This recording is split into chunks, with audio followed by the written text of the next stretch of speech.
who don't know, the circular economy is one where we are moving away from the traditional economic model, which is a very linear one. You take materials out of the ground, you make stuff from them, and then you dispose of them.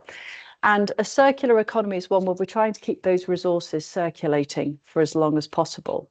Now, this is a big theme for a couple of reasons. One, there's been a circular economy directive that's come out of the EU, and there are strong environmental reasons for wanting to keep our resources circulating for as long as possible.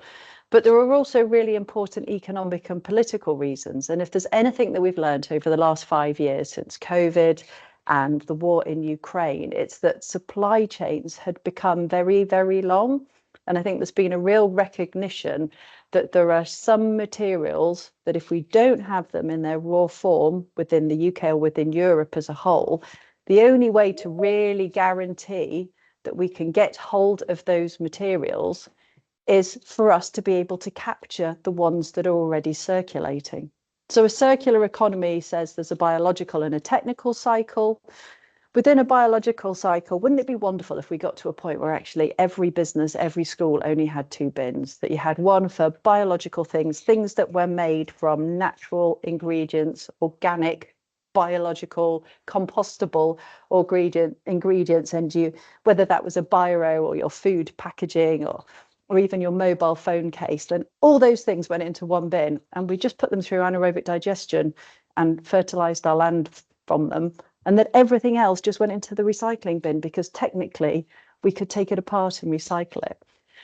Whether or not we get to see that in my lifetime, I would love the idea of us moving to a 2-bin system where actually nothing is thrown away, nothing ends up being wasted. And I think that's one of the aspirations of the circular economy. There's a wonderful diagram there that's from the Ellen MacArthur Foundation, which has done a lot of the thought leadership in this area.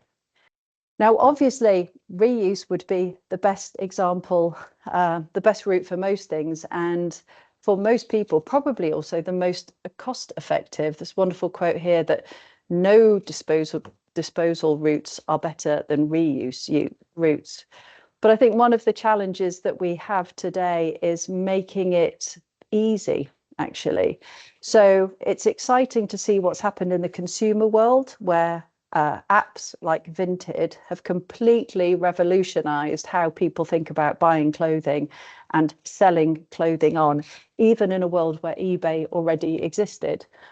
I'm currently part of a Barclays Accelerator program for female-founded businesses, and actually there's somebody on our cohort who has essentially like a library of things app, so an app where you can lend things to your neighbours.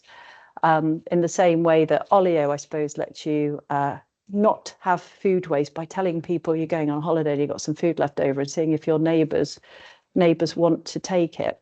So a circular economy has been very much enabled around the digital products that are now available. And it's the exciting thing, I suppose, about the tech that's out there, is that actually maybe it can help us move more to a circular economy.